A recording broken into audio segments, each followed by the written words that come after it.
Boa noite a todos, bem-vindos à Casa Museu do Objeto Brasileiro. Para esta mesa, em torno da exposição de Fernando, convidamos Camila Belchior, Cristiane Mesquita e Márcio Harum para conversarmos sobre a vida social dos objetos. Há alguns anos já tinha ouvido falar no trabalho do Fernando, quando ele ainda morava em Londres, e tive depois a oportunidade de conhecer de fato numa exposição no Escritório de Arte Concept, em 2005. Convidei Fernando para inaugurar o novo espaço, pois sua produção dialoga muito com os nossos objetivos. Considerações pessoais. Acho que ele é extremamente livre no uso que ele faz dos materiais, além de se utilizar de diversos suportes. Outra qualidade que me chama muita atenção é a presença do aspecto afetivo do seu trabalho. Agora eu vou passar a palavra para o Décio.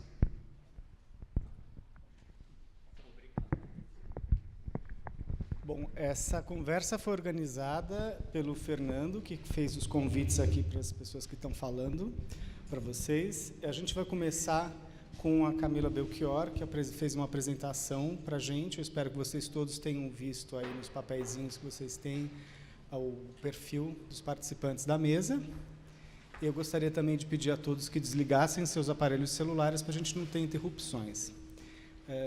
Assim que as falas terminarem, nós vamos passar para o falante subsequente e depois nós vamos abrir um espaço para perguntas. Vocês podem usar o microfone, nós vamos ter alguém ali para passar o microfone para vocês. E é importante que vocês façam no microfone a pergunta, porque isso tudo está sendo gravado para constar aqui do acervo das conversas da casa. Muito obrigado. Bom, boa noite. Obrigada pelo convite. Falar rapidamente um pouquinho sobre mim, só para contextualizar. Eu sou Camila, eu sou formada em História da Arte, mas eu fui expandindo o meu campo de interesses, abri para o design, para a arquitetura. Hoje eu trabalho na Bambu, eu sou diretora de inovação lá. E isso implica, enfim, desde trabalhar na revista impressa até projetos especiais de exposições a fórum. Então, a ideia é pensar sempre o macro e as interlocuções entre os assuntos que a gente aborda, que são arte, design, arquitetura, viagens e um pouco de moda. Bom, para hoje, ao invés de pensar uma fala muito fechada e acadêmica, eu decidi dividir com vocês um pouquinho o meu processo quando eu comecei a pensar no momento atual, assim, na contemporaneidade do objeto, seja ele brasileiro, seja ele, enfim, da nacionalidade que for, mas o objeto, como ele é feito, para onde ele vai, enfim. E eu vou dividir com você um pouco essas deambulações visuais. Então, é um processo de progresso, assim, de pensar um objeto e como ele foi lidando ao outro, até a gente chegar no final, que tem uma listinha de palavras, que daí eu acho que, enfim, pode estimular algumas perguntas no final. Eu tive a oportunidade de conversar bastante com a Lia Delcourt esse ano, que eu não sei se vocês conhecem, mas ela, enfim, é holandesa, e ela passa a vida fazendo o que eu adoraria fazer algum dia. Se eu pudesse ser gente grande, eu gostaria de ser como ela.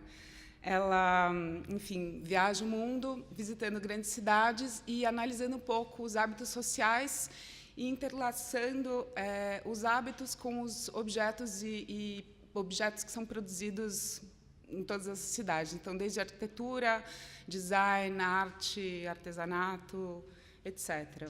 Nessas conversas, a gente começou a traçar uma ideia de atualidade e para onde vamos, que é baseada no fato que a gente está vivendo agora um momento de transição e a formação de uma sociedade de híbridos. Então, pensando em híbridos,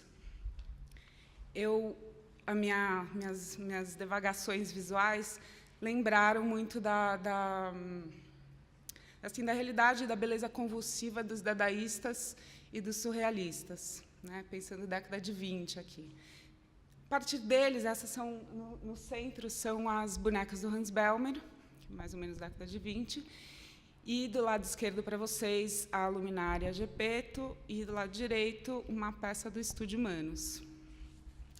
A partir disso, a gente continuou a conversa e começou a entender que hoje a gente tem um número de telas e tecnologias planas enorme, e que essa sensação, essa falta de sensação, talvez, estimule a produção de novos materiais e objetos que estimulem, de fato, o tato.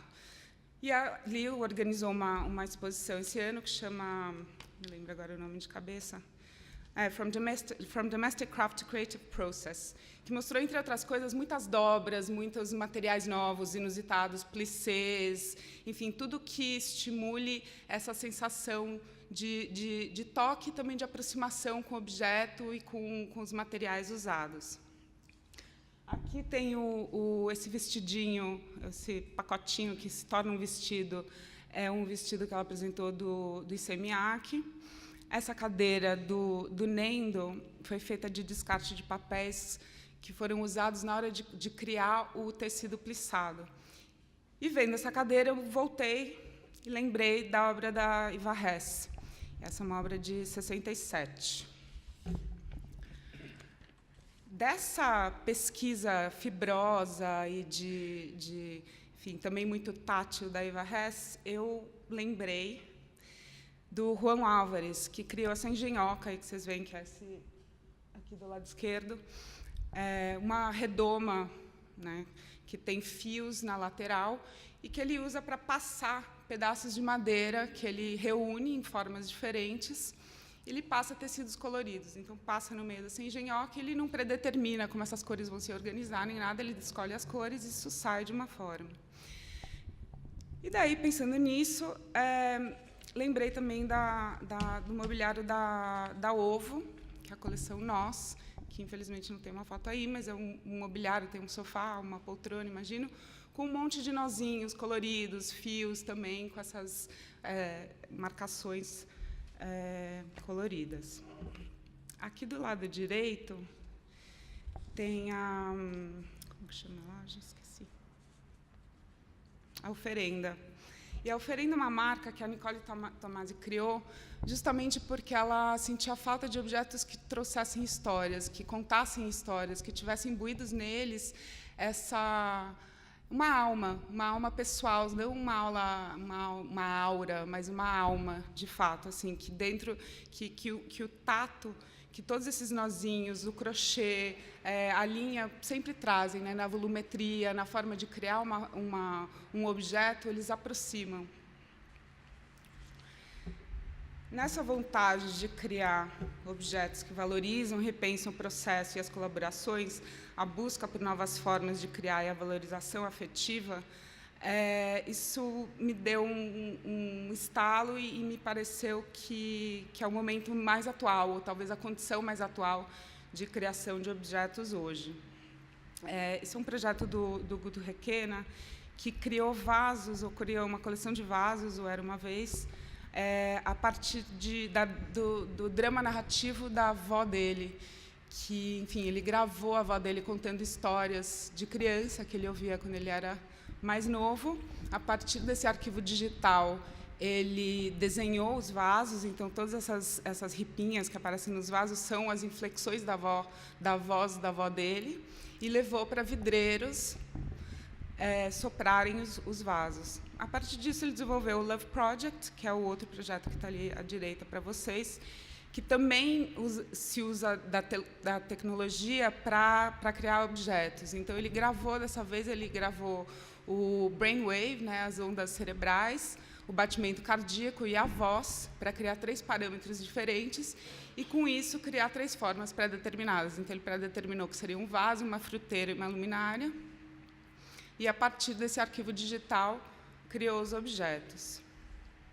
Num outro projeto dele, o mais recente, que é um desdobramento do Love Project, ele fez a mesma coisa, só que numa performance na Baró. E, a partir das gravações, assim, eu participei, quem queria participava, contava a sua grande história de amor. Isso era gravado e o arquivo digital criava uma mandala. Então, dependendo do seu batimento cardíaco, de todos os parâmetros, a forma da mandala era diferente. essas mandalas do Guto, tanto quanto as mandalas do Fernando, que eu acho que, enfim, podem ser polos opostos pela tecnologia e o manual, mas também são muito semelhantes, são objetos que traem, né, a função. Nenhum deles é uma mandala que acalma a mente, que ajuda em reflexão. Acho que eles só estimulam o questionamento. No caso do Guto, e se isso é sei lá, se é um amuleto, se é uma referência, um registro da performance, se é artesanato digital, enfim, todas essas questões são muito abertas. Da mesma forma que eu acho que resta no trabalho do Fernando, assim, as travessias, né, dos objetos que ele traz para dentro das mandalas, e o ponto Fernando, que eu acho que, para mim, quando eu conheci, foi a coisa que mais me encantou no trabalho dele, que realmente é a narrativa dele, a aura dele ali. Pode ser que possa traçar um paralelo com a voz das pessoas que criaram essas outras mandalas. Aqui é uma listinha de palavras, enfim, que me vieram ao pensar essa trajetória que eu dividi com vocês, que eu acho que, embora tenha sido um caminho que passou pelas minhas próprias referências, pelas minhas próprias memórias, eu acho que, reunidas, elas são todas relacionadas ao trabalho do Fernando, e, mais do que tudo, eu acho que hoje, ao pensar o objeto, a gente percebe, eu percebi, pelo menos eu acho, que no criar um objeto no século XXI, a gente ainda referencia muito o século XX. Estamos tentando criar essa linguagem do século XXI, seja através de tecnologias e novos materiais, mas a gente ainda referencia, e quando não referencia de uma forma consciente, referencia como uma memória. Então, os objetos com os quais entramos em contato, eles estão na nossa memória para sempre, não importa. Eu acho que isso só vai mudar quando entrar uma geração nova. E eu acho que, mais de tudo, a forma de criar todas essas referências que eu usei e o trabalho do Fernando é que a memória, a remixagem, a tecnologia, o fazer manual, né, que aqui está como artesanal, a narrativa, a emoção, são a mais pura forma do criar artesanal, que eu acho que é o ponto principal que eu queria fazer. Obrigada.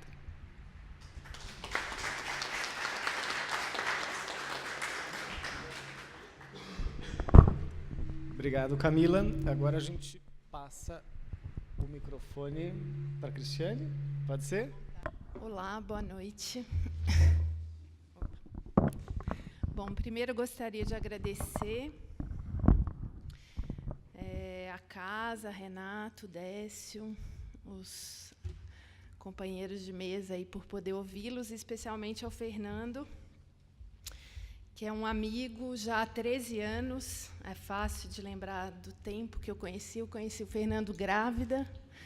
Então, a idade da minha filha acaba me fazendo saber há quanto tempo a gente se cruza.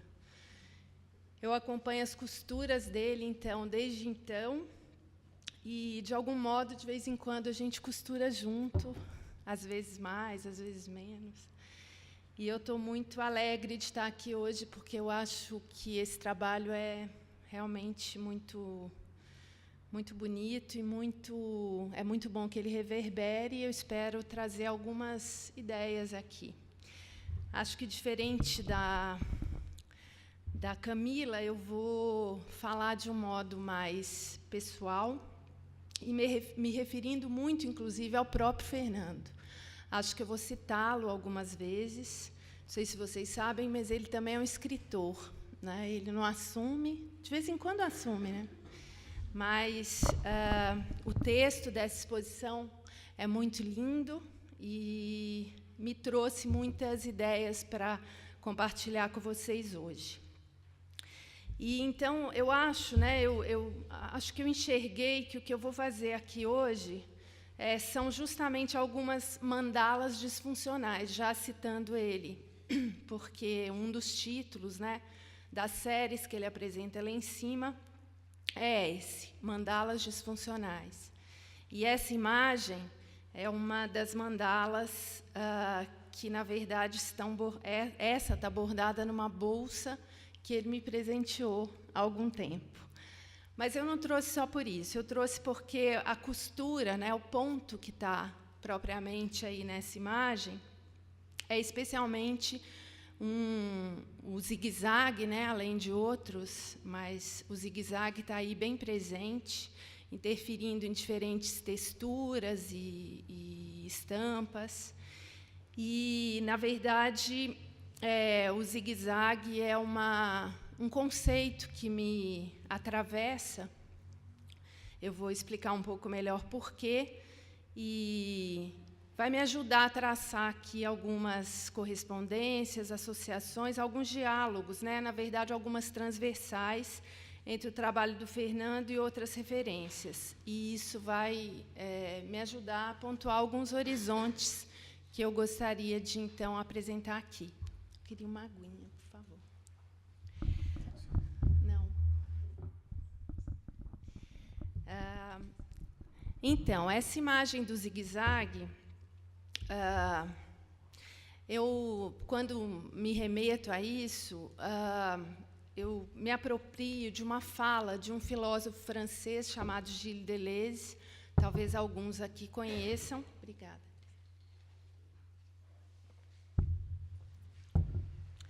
E o Deleuze fala da letra Z no abecedário, que é uma videoentrevista feita pela Claire Parnet, uma parceira de trabalho dele, gravado no final dos anos 80. E na letra Z, ele discorre, então, sobre o zigue-zague.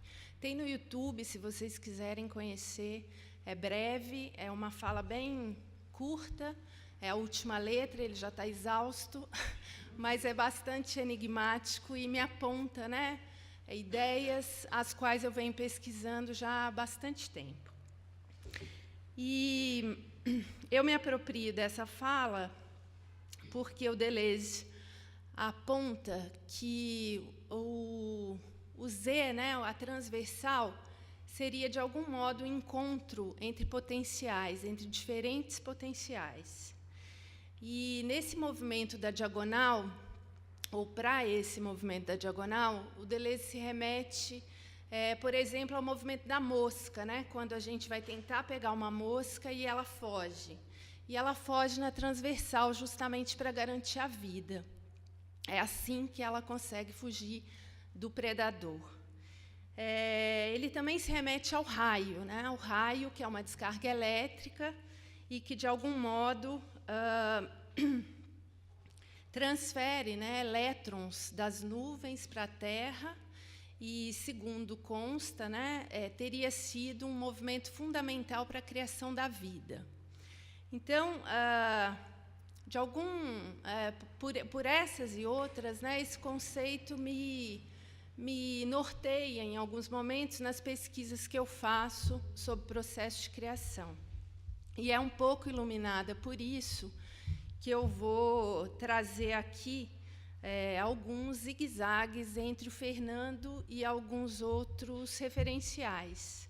E, a partir deles, pensar essas correspondências, talvez apontar, né? E eu espero que nas perguntas, na nossa conversa, inclusive, a gente possa discorrer um pouco mais, zigue-zaguear, na verdade, um pouco mais. Quando eu falo disso, né, quando eu trago essa questão da criação, o zigue-zague, né, a ideia de zigue-zague nos permite pensar esse encontro de potenciais num espaço entre, né? Então, não é num ponto nem no outro, mas nem num campo nem no outro, mas justamente no espaço entre, no próprio movimento que a criação se daria. E, nesse sentido, eu acho que o trabalho do Fernando ressalta, né, alguns entres, entre o artesanato e a arte, como a Camila já trouxe, entre o design e a arte, entre a mão e a máquina, entre o natural e o artificial, entre o tecido e o plástico, entre a madeira e a linha, entre o colecionismo e o desapego, entre o rigor e a doçura, entre a violência e a delicadeza, entre a obsessão e o desprendimento, entre o destino e o acaso, entre o submergir e o emergir. São palavras dele também. Isso ele me falou quando ele me ensinou a bordar. Né? Não me ensinou ainda, né? Eu não aprendi ainda, mas, na verdade, fiz uma oficina com ele uma vez, e ele dizia isso, né? Emergir, ou melhor, emergir, submergir. O que me traz sempre uma ideia de um movimento quase meditativo, né? Uma repetição possível de transcender. Esse ir e vir, esse afundar e emergir, enfim, é algo que sempre me vem quando eu vejo o trabalho dele, e acho que nesse movimento muita coisa se cria. Quando eu digo, né, quando eu faço esse entre, quando eu menciono essas contradições ou esses opostos, na verdade, eu não estou mesmo ressaltando as oposições, mas eu estou ressaltando justamente os paradoxos, né, possíveis de serem vistos no trabalho dele.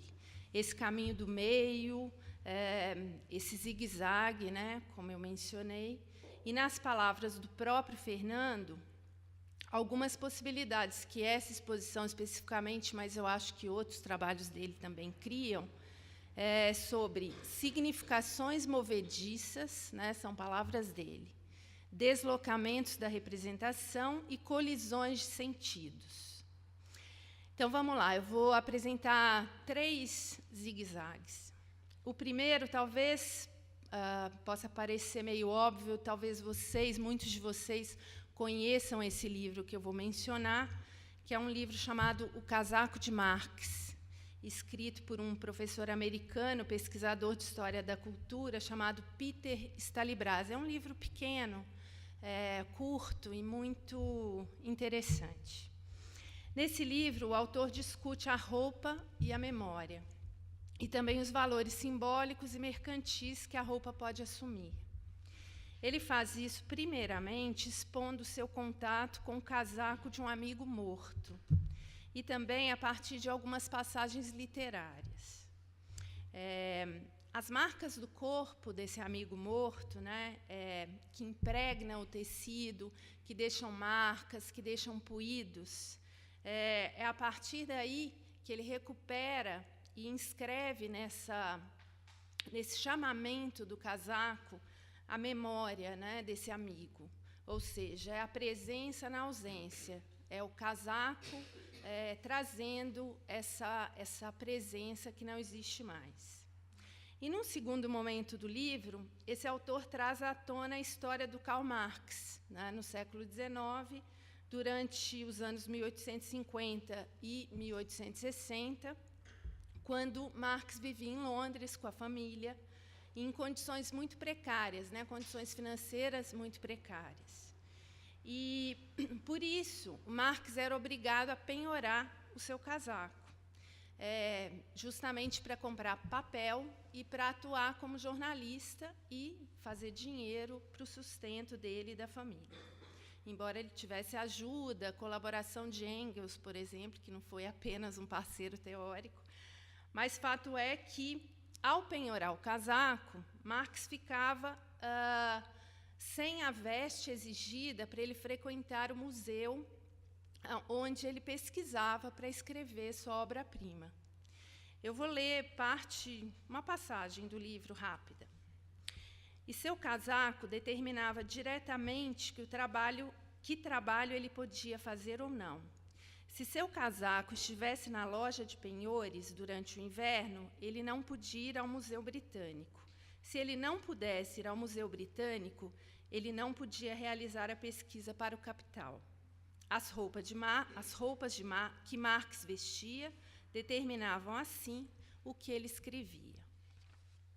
Stalibraz, né, a meu ver, nos coloca entre o valor simbólico, afetivo e mercantil das roupas, né? Desde o amigo morto, Alan, até Marx, é o casaco que faz essa correspondência entre as duas histórias, pensando esses valores, né, que estão embrincados nesse objeto roupa.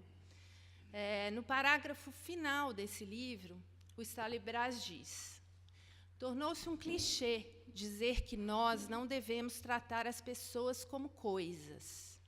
mas trata-se de um clichê equivocado. O que fizemos com as coisas para devotar-lhes um tal desprezo? E quem pode se permitir ter esse desprezo? A meu ver, o Fernando também nos coloca nesse meio de campo. Agora eu vou para o zigue-zague 2. E ele é apontado por dois trechos, né? 2 trechos breves também, de autoria de 2 poetas. Primeiramente, eu vou citar o chileno Pablo Neruda, no livro Paixões e Impressões. Abre aspas. Vale a pena, em certas horas do dia ou da noite, observar objetos úteis em repouso, rodas que atravessaram empoeiradas e longas distâncias com sua enorme carga de plantações ou minério, sacos de carvão, barris, cestas, os cabos e as alças das ferramentas de carpinteiro, as superfícies gastas, o gasto infligido por mãos humanas, as emanações, às vezes trágicas e sempre patéticas desses objetos, dão à realidade um magnetismo que não deveria ser ridicularizado. Podemos perceber neles nossa nebulosa impureza, a afinidade por grupos, o uso e a obsolescência dos materiais, a marca de uma mão ou de um pé, a constância da presença humana que permeia toda a superfície. Esta é a poesia que nós buscamos. E o outro trecho é do Carlos Drummond de Andrade, um poeta mineiro, e ele nos diz, no poema das 7 faces, as casas espiam os homens. Neruda nos convoca a observar os objetos. Drummond nos provoca, né, dizendo que um imóvel nos observa. E eu acho que alguma das perguntas do Fernando, né, na sua reunião de objetos, também habita esse intervalo. Fernando pergunta: quem esculpe quem? A vida esculpe o objeto ou o objeto esculpe a vida? Por fim, meu terceiro zigue-zague. E agora eu tenho que mudar a imagem.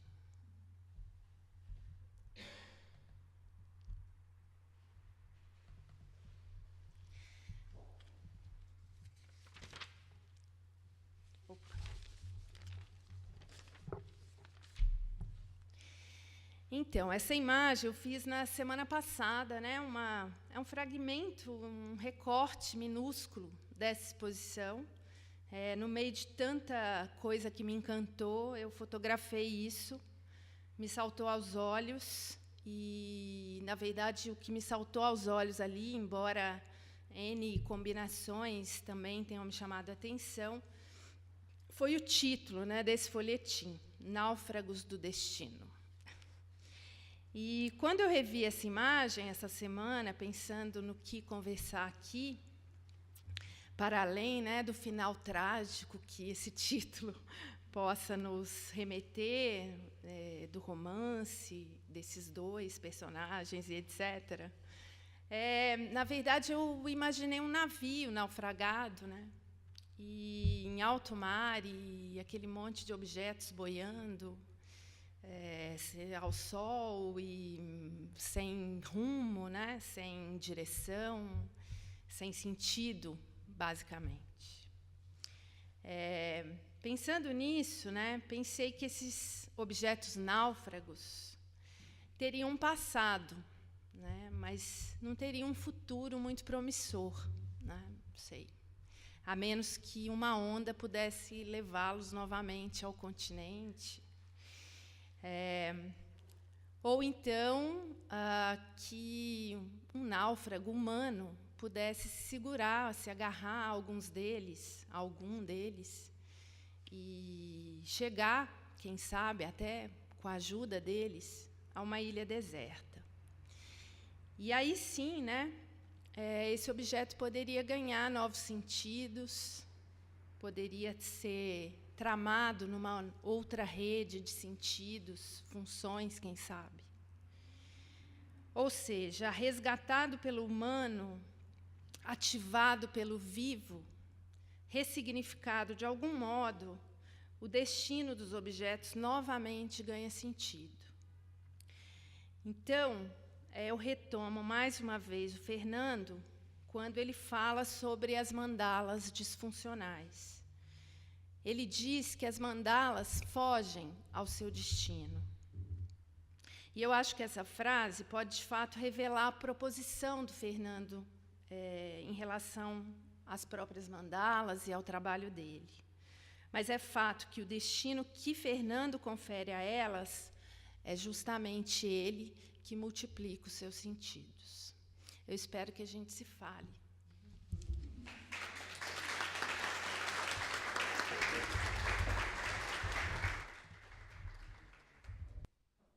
Boa noite, obrigado pela presença de vocês todos. Agradeço demais a Renata, ao Décio, ao Fernando e aqui aos meus colegas de mesa em estar nessa noite aqui com vocês, na casa, esse lugar novo, promissor, que nos traz aqui um presente, né, que é a exposição inaugural do Fernando Marques Penteado. Essa minha breve fala vem de um lugar, eu acho que surgido de um diálogo, de uma proximidade profissional e pessoal, surgida entre um artista e eu, que sou o Márcio, que sou curador de artes visuais no Centro Cultural São Paulo, e que no ano de 2002, só para contextualizar, né, porque eu me encontro aqui nessa mesa com o Fernando, no ano de 2002 eu estava preparando uma exposição a partir de trabalhos realizados numa escala de múltiplo por artistas, né? Então, eu havia pesquisado, convidado vários artistas que eu já conhecia o trabalho, mas eu tinha ouvido dizer que estava de passagem na cidade um artista de São Paulo, mas que não estava vivendo em São Paulo, estava vivendo em Londres, e que havia realizado um trabalho de costura com um grupo de presidiários numa penitenciária de Londres, e aquilo me chamou demais a atenção, e eu precisava conhecer esse trabalho e chegar ao artista, né? Foi assim que nós nos aproximamos, isso foi em 2002, e eu fiquei fascinado por aquela produção, né, do início dos anos 2000 que ele vinha apresentando, e logo após a gente perdeu o contato profissional, porque ele voltou para Londres. E então, para uma exposição que eu o convidei para o Centro Cultural São Paulo no ano passado, na Casa Modernista, aí sim, aí nós retomamos esse contato profissional ali, né, no sentido de se montar uma exposição, e ele pôde realizar, então, esse projeto especialmente comissionado a convite da Curadoria do Centro Cultural São Paulo, que era o Cozinha Pagã, que foi instalado na cozinha da Casa Modernista do Gregory Warchavsky, lá na Rua Santa Cruz. E um trabalho de um forte sentido visual e de apelo em relação a esse tema da noite, né, a vida social dos objetos, mas também a vida afetiva dos objetos em relação a nós mesmos como quem olha, né, como visitantes, como espectadores, como participantes de um ambiente.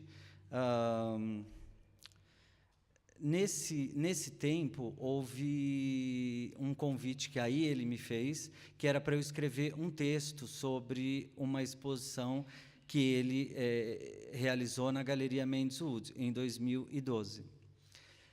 Eu tive que me deter detalhadamente na produção dele, e houve uma específica coleção de objetos em que eu pude fotografar, pude rever as imagens, pude voltar ao assunto e perguntar sobre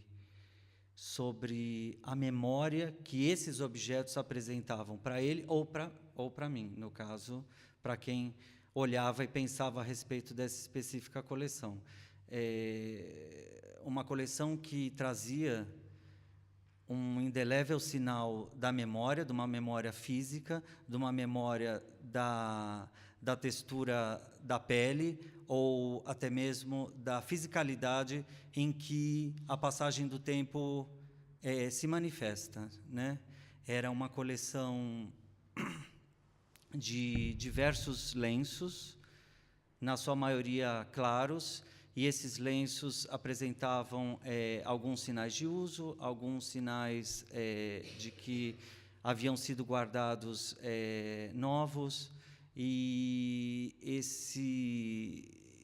esse conjunto, essa reunião desses objetos, lenço, o nutriam de uma forma que ele podia retomar memórias biográficas, mas também processá-los, transformá-los, metabolizá-los de uma maneira em que isso vinha para a produção artística dele, né? Ele reapresentava, ressignificava esse conjunto de objetos em que me suscitava a memória, a tentativa de entendimento dessa memória, que naquele momento não era minha, era dele, então era minha, mas era postiça, mas eu tentava entender a força e a necessidade da utilização daquele material, e, ao mesmo tempo, eu pensava ou sentia o cheiro que emanavam desses objetos, né? Ou o cheiro de estar guardado, ou o cheiro de ter sido usado, ou o cheiro o odor de ter ficado em contato com outros lenços daquela coleção, né? Essa coleção, eu acredito que ela tenha deflagrado essa apresentação que a gente vê aqui na exposição, nesse conjunto que se chama Florais Rajados, em que surge o ponto diagonal e que também surge o ponto Fernando, que eu, como a Camila, quando descobri o ponto Fernando, enquanto eu estava pesquisando e olhando o ponto Fernando, logo eu que não tenho habilidade manual nenhuma para costura, para o bordado, e assim, e a técnica, a costura também no campo das artes visuais não me interessa, mas a imagem da costura sim me interessa, não a técnica, mas a imagem. Então eu fiquei fascinado, como a KK, como a Cristiane, como a Camila, com essa descoberta, com essa fundação desse lugar novo que era o ponto do Fernando, no qual a primeira coisa que eu falei, como se chama esse ponto? Aí ele falou, esse é o ponto Fernando. E ali eu pude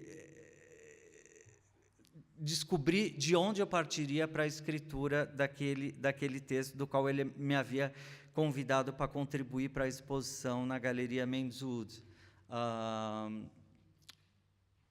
Foi pela primeira vez o meu encontro com esse universo do ateliê do artista, que também é um ateliê de costura. Eu nunca havia estado, nunca havia me visto, nunca havia vislumbrado esse meu lugar, entendeu? De tendo que entender a linha e a agulha perante a produção artística de um artista com quem eu estava trabalhando. Uma coisa que eu notei nessas conversas, nessas visitas, e que eu vejo aqui na exposição, que eu acho que vale a pena ressaltar, mencionar, é quando a gente avista em exibição os pares que estão distantes, e como, visualmente, eu já consigo vislumbrar quando ele dispõe esses pares de objetos distantes um do outro, mas como eles estão dispostos para que haja esse encontro, que haja essa imantação, que haja essa aproximação entre eles. É algo que também me chama sempre a atenção no trabalho dele, e como a gente pode ver aqui na sala de exibição ao lado, quando há esse avistamento dos objetos premiados, ao prêmio número 1, ao objeto premiado número 1, ao objeto premiado número 2, ao objeto premiado número 3. Ou parar no 2? Até o 7º objeto.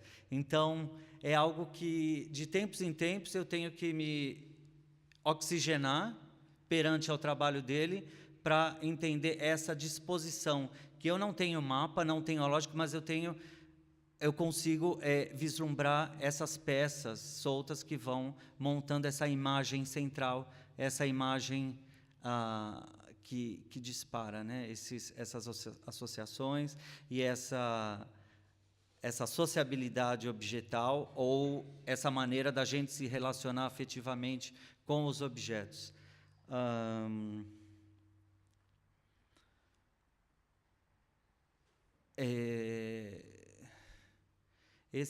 Essa coleção de lenços pertencia à mãe do Fernando, e tem um filme do Alexander Sokurov que se chama Mãe e Filho, aonde eu revi esse filme na época da escritura do texto, por conta dessa questão, né, de como acessar a mãe do outro e ver a si próprio em relação à nossa mãe, através dessa passagem do tempo, da memória, da impressão da pessoa que não está mais presente nos objetos. Isso que a Kei também fala, né, do casaco de Marx, essa presença que vem pela ausência, ou esse entre que surge entre os vivos e os mortos através dos objetos.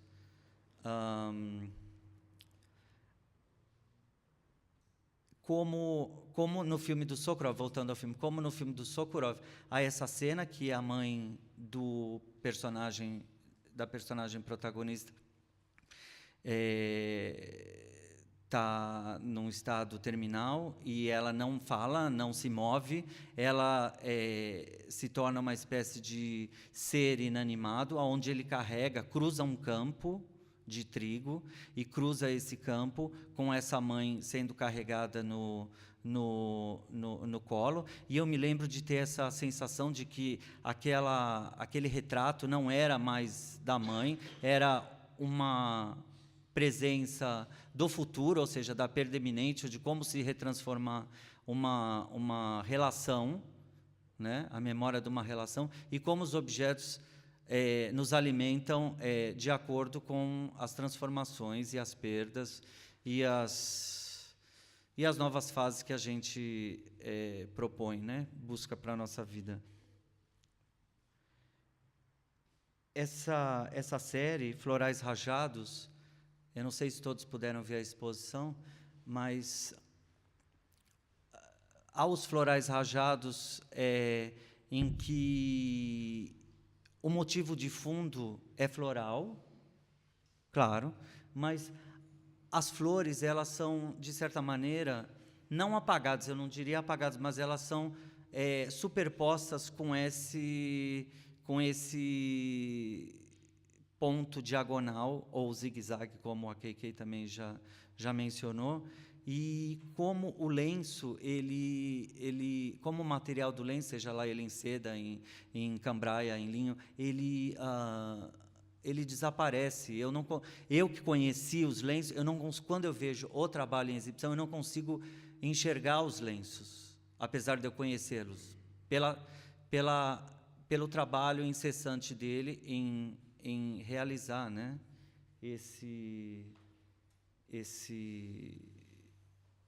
o trabalho artístico.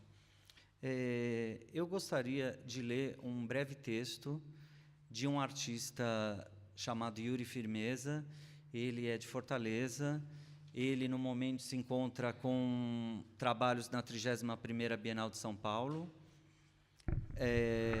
E pesquisando sobre um trabalho que a gente vai realizar em breve, eu reencontrei com esse texto desse artista e eu gostaria de compartilhar com vocês, porque trata de assuntos do mundo das artes hoje em dia e que desponta uma reflexão sobre os objetos.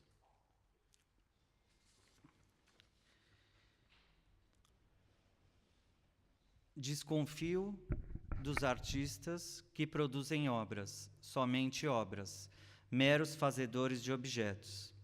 Desconfio dos artistas críticos, curadores, que, por temerem o fracasso, evitam o risco. Aliás, desconfio de todos que não assumem o risco. Desconfio de curadores que utilizam obras para ilustrarem teses em projetos curatoriais e que encaixam obras em certezas totalizantes anteriores às próprias obras. Desconfio, e cada vez mais, do uso recorrente da palavra negociação. Logo, desconfio do uso gratuito de palavras como fricção, tensão, política, poética, potência, intensidade. Desconfio da falta de posicionamento crítico por parte dos artistas, críticos e curadores acerca da mercantilização exacerbada da arte. Desconfio do arsenal de feiras de arte mundo afora. Desconfio das exposições cujo artistas têm como fator determinante para sua inserção nas mostras que tenham que ser representados por uma galeria. Desconfio da maneira como a crítica é exercida por muitos, menos como intervenção no campo da cultura e mais como retórica. Desconfio, mais que isso, tem ojeriza dos artistas críticos e curadores que são carreiristas. Desconfio daqueles que criam com as próprias neuroses e patologias. Desconfio das exposições que apresentam artistas ao invés de obras. Desconfio da especulação dos valores exorbitantes e da produção pautada pelo capital. Ainda assim, desconfio do moralismo e idealização daqueles que levantam a bandeira anti-mercado. Desconfio e detesto a subserviência de artistas, críticos, curadores que, por terem rabo preso, obliteram-se diante de situações sociais gritantes. Desconfio de curadores sem texto crítico. Desconfio dos artistas críticos, curadores que afirmam que desconfiar do mercado é hipocrisia dos artistas críticos, curadores que não estão inseridos no mercado e que, por isso, tratam de questioná-lo. Desconfio do riso fácil. Desconfio de curadorias e de obras em que o texto serve apenas de muleta, ou melhor, desconfio das muletas. Desconfio de exposições que homogeneizam os trabalhos expostos. Desconfio dos hábitos, dos valores rígidos, das absolutas certezas, dos pensamentos cristalizados, dos pensamentos cristalizadores, dos pilares, das múmias. Mas também desconfio dos que não riem e riem de si próprio. Desconfio de críticos, artistas e curadores que entendem por política a neutralização dos conflitos e empregam desastrosamente a palavra negociação como sinônimo de apaziguamento. Desconfio daqueles que desconfiam demasiadamente. Desconfio daqueles que não desconfiam de nada. Desconfio do uso do em termos gerais. Eu confio em você, mas talvez você e eu não sejamos de confiança para os outros. Eu confio em você. É um texto que foi publicado na revista Investigação, número 11, da Universidade Federal do Rio Grande do Sul, e também em 2011, na exposição Causa e Efeito, numa revista dos artistas participantes, no Itaú Cultural, e logo depois, em 2012, foi transformado num vídeo, numa realização do Cine Esquema Novo, que é um festival da imagem em movimento em Porto Alegre, com a revista de crítica, que não existe mais, que era a Tatuí, com sede em Recife. É um texto que trata, né, dessa relação do universo da arte, dos diferentes agentes, artistas, críticos, curadores, em relação às obras sendo transformadas em objetos de mercado, né? Eu acho também um texto pertinente para essa discussão, pelo menos aos que se interessam pelo campo das artes visuais, que é de onde eu venho e onde eu me encontro com o Fernando, e onde aqui outros colegas e vários de vocês também se veem, se enxergam nesse campo minado, né? Então, é isso. Eu termino por aqui e acho que o Décio agora vai propor aí um debate nosso antes do Fernando falar.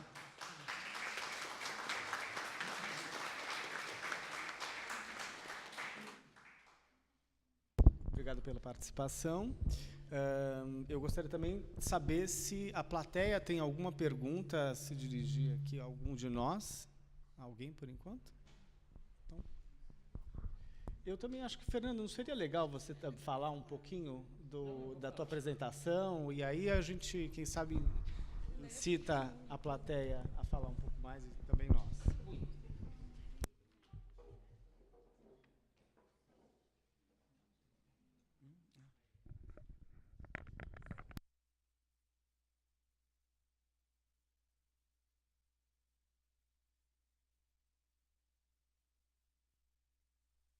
Tanta gente falando de mim, eu fico um pouco acanhado, como vocês podem imaginar, né? Mas, sim, eu vou falar. E tem a ver um pouco... Na verdade, não tem a ver com... É que eu preciso de... eu vou precisar ler... Bom, primeiro, obrigado, né? Assim, terem vindo na cidade de São Paulo e se deslocado até aqui nesse horário tão ingrato de trânsito e tudo mais, e, enfim, poder dividir, né? Isso, bom, nem preciso falar agradecimentos, porque todos falaram bem de mim, assim, uma coisa assim. Então, muito obrigado, né? Mas, independente disso, tem uma coisa a lembrar, assim, que a Renata Melão é convocada para essa mesa, que ela também vai falar uma ou duas perguntas que eu prometi que eu ia fazer para ela, que eu gostaria de ouvir, inclusive, sobre a programação da casa. Então, isso aí vai acontecer depois de eu falar em qualquer momento, sabe? E que até que a gente se comportou. A gente, como eu gostaria, assim, só para dizer que quanto mais confusa a noite conseguir ser daqui para diante, melhor seria, né? Porque então, por favor, assim, reajam, porque senão vai ficar aquela coisa que parece que isso deveria ser uma palestra ou algum debate, quando não era. É simplesmente uma conversa que é pensada porque apareceu essa oportunidade de, ao mesmo tempo em que tem uma exposição acontecendo num espaço novo para a cidade, gratuito para a cidade, com uma vocação e com uma programação, alguém quisesse perguntar o que está acontecendo aqui, o que irá acontecer, e ter aqui a essência e criticar principalmente, que eu acho que é um dos valores que as pessoas esquecem de ter no dia a dia, né? E sim, eu vou falar uma pequena fala, e como a Cristiane revelou, e a gente já teve ligados a isso por causa do texto, eu sou um artista que gosto de escrever. Então, por vezes eu escrevo, sim, e tenho o prazer de fazê-lo, e acho que mais e mais as pessoas que têm patrimônio, e vendo na cara de vocês, muitos de vocês meus amigos, e muitos de vocês com patrimônios enormes dentro de si, eu acho que é obrigação das pessoas porem esses patrimônios em formas escritas, em formas que as pessoas possam entrar em contato com elas. Aí eu poderia citar na segunda fileira várias pessoas, na terceira fileira várias pessoas. Então, como se diz lá no Brás, põe o seu cu na seringa, tá? E faça você mesmo o que você tem que fazer, porque isso é uma obrigação de todos, e assim, seja para a didática do futuro, seja para o compromisso das pessoas entre as pessoas, é importante que as pessoas dividam o que elas sabem e escrevam da maneira como elas podem. Não existe uma fórmula para isso, tá? Eu, da mesma maneira que... Dá para ouvir minha voz? Dá, né? Não preciso tão forte.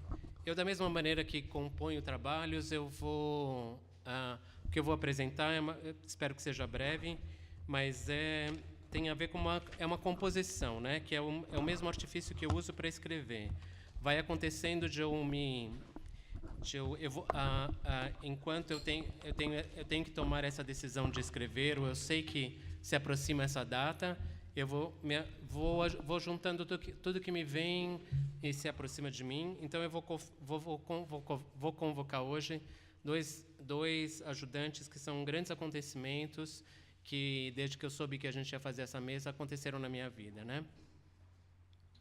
Eles são Ernesto de Souza, e eu pus a palavra disparate junto dele, né? Ele é um artista, um crítico de arte e português, já morto, já falecido, cujo trabalho pessoal como curador rondava a arte popular, que ele resolveu renominar como arte ingênua. Tá? Então, ele considerava que a arte que pode ser chamada de arte popular, arte ingênua, a partir de... Ele fez uma vez uma exposição muito famosa em Lisboa, onde ele congregava 4 dos mais famosos assim, artesãos com diferentes obras, e a todos foi uma surpresa, seja o tipo de montagem que ele fazia, né? Ao descrever essa atitude do que podia ser essa arte ingênua, ele primeiro partia da ideia dessa atitude ingênua, né? Então, a atitude ingênua, ele partia da própria nomenclatura da palavra ingênuo, que segundo consta, é proveniente do latim, que quer dizer nascido livre. E tanto que na nomenclatura, na jurisprudência latina, né, era usada para diferenciar o escravo. Então, o ingênuo era aquele que não era o escravo, porque ele nasceu livre. Então, a ingenuidade do artista popular é aquele que preserva essa atitude durante toda a parte do seu trabalho, né? Ele tem, esse artista, liberdade associativa. Ele é capaz de descobrir magia e maravilha quando a cultura e a erudição já educaram os sentidos para uma normalização do conhecimento, do comportamento e das ações. Ele vai contra isso e procura a sua liberdade associativa. Ele tem indiferença ao acabamento. O acabamento não lhe interessa, porque esses acabamentos, muitas das vezes, são responsáveis por obras convencionais e acadêmicas, e não permite que a abstração venha à tona e venha à gala de uma maneira que ele deseja, né? Ele se apresenta como um ser ahistórico, porque ele está revertendo a história. Ele, embora esteja dentro da cultura contemporânea, ele a vive de uma maneira alheia a ele toma recursos e se põe em posições que a história da cultura, onde ele também é um dos contemporâneos, não lhe afeta tanto, e ele se deixa afetar e transmitir novas novidades, né? E o bonito foi essa palavra que ele mesmo criou, né? Um conceito que, infelizmente, ele não conseguiu ir para frente, que é a palavra disparate, né? Ele diz assim, a verdadeira arte popular é sem... não, isso é depois. Não é isso mesmo. A verdadeira arte popular é sempre criativa, embora assimilando com frequência, e não sempre, temas e feições cultas. Os traços da arte popular que a definem como ruptura, intervalo, desvio à norma, através de uma estratégia que integra a caricatura, o escárnio, o maldizer, a vindicta ou vingança, a posicionam num cruzamento entre o expressionismo e o realismo. Mas, sobretudo, é o disparate. Ele não se aprofundou nesse conceito que é o disparate, que é um jogo com o absurdo, livremente crítico e libertador, uma explosão de toda a lógica, porventura a lógica dos dias e das noites injustas e opressoras. E, além de tudo, como artista, ele criava situações onde o convite era feito em forma de festas. Ele tentou eliminar nas propostas que ele fez, que ele trabalhou em várias situações, seja em Portugal como em outros países, algo como era assim, onde ele privilegiava a situação, convidava pessoas para trazerem comidas, né? Eu tenho que ler porque é mais bonito, quer dizer, mais completo. Deixa eu ver. Agora está ficando bom porque eu já estou me confundindo. Espera um pouco, tá? Assim que parece que é a vida, né? Olha só. Histórico não é...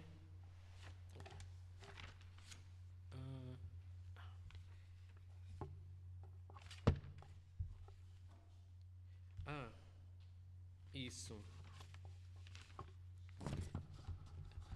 uma mistura indistinguível. Isso é o trabalho dele que ele apresentou em vários lugares, né? Uma mistura indistinguível entre a vida, entre a arte e a vida, em que a festa, o convívio, as refeições, o estar vivo se tornassem todos os momentos de uma consciência estética e de presença no mundo. Ele era também inspirado por hábitos convencionais, festivos e de comunhões populares, uma ideia de arte ligada a hábitos coletivos. Então, ele recriava essa situação de festa, de convívio e de refeições, e achava que o esteticismo está todos esses momentos. As pessoas não estão alertas a esse que é o estetizante da vida. A vida tem que ser realmente plenamente vivida em todas essas situações. E ele extrapolava para os hábitos coletivos, para as festas, assim. Então ele explorava algumas situações, mas também convidava pessoas de fora para que eles fizessem festa, festejassem cada vez mais, né? E como por acaso aqui, no sentido figurado, aparece toda essa questão da mesa novamente, em outros trabalhos eu também discutia a situação de que a mesa deixou de ser o sensor de vida para as pessoas, porque ninguém mais senta à mesa para falar, nem para discutir nada, nem para trocar ideias. Eu acho que essa ideia é mais do que pertinente, né? E ele tentava neutralizar a palavra crítico de arte, ele retirou essas palavras todas de crítico de arte, artista, e nomeou tudo sobre a nomenclatura de operador estético. E ele então convocava qualquer um que estivesse operando esteticamente, mas sempre valorizando esse momento, esse local, que é a festa, o convívio, as refeições e a palavra mais importante, que é o estar vivo, né? Então, se você não está vivo, assim, pouca estética você vê. Aquilo que chamaremos... esse é o momento que eu me sinto meio estúpido porque vocês estão lendo, mas aquilo que chamaremos de arte ingênua é ela integradora. Esse eu acho que assim incrível o assunto, assim. Aquilo que chamaremos de arte ingênua é ela integradora e afetiva. Seus objetos culturais são essencialmente transitivos e abertos à surpresa do real. As suas motivações afetivas e sentimentais são inaceitáveis nos termos de qualquer disciplina da razão. A arte ingênua é conjuntural, o que eu acredito plenamente, né? Objetos culturais essencialmente transitivos e abertos, onde você olha para o objeto cultural e ele ressoa em você, e a ressonância está sempre bastante pertinente.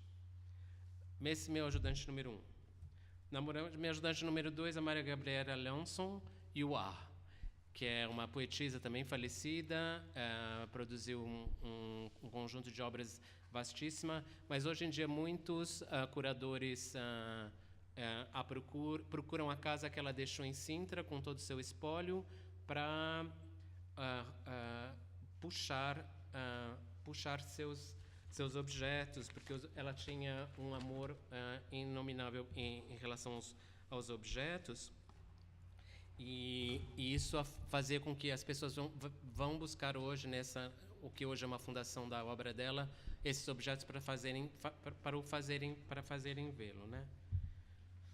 Se gosto tanto desses objetos, por vezes simplíssimos e sem marca de distinção, é porque onde outros veem tempo sedimentado, faltam de, eu vejo imagens sobrepostas que me olham, prestes a continuar a sua viagem pelo ar, que seria a nebulosa, a sequência da vida que qualquer objeto tem sangrado dentro de si mesmo e é equivalente em si, a continuidade que ele pode se dar, né? Uma das coisas que foi recuperada, e eu usei o trabalho de um cara que se chama João Barrento, que leu esse trabalho, é um postal que ela tinha, onde ela, em português e em francês, depois desse prolongado contato com os objetos que ela tem, que permeia toda a sua literatura. Parece que a literatura dela tem obras como Livro das Comunidades, Lisboa, Leipzig, ou Raio sobre o Lápis, entre muitos outros. Ele encontra esse postal onde ela faz essa colocação, que eu queria trazer para a gente hoje. Ela faz esse diagrama, que aqui ainda não está em forma de diagrama, que ele coloca assim para nos facilitar. que é o objeto nômada, o objeto sedentário, os objetos mendigos e o objeto salvo das águas.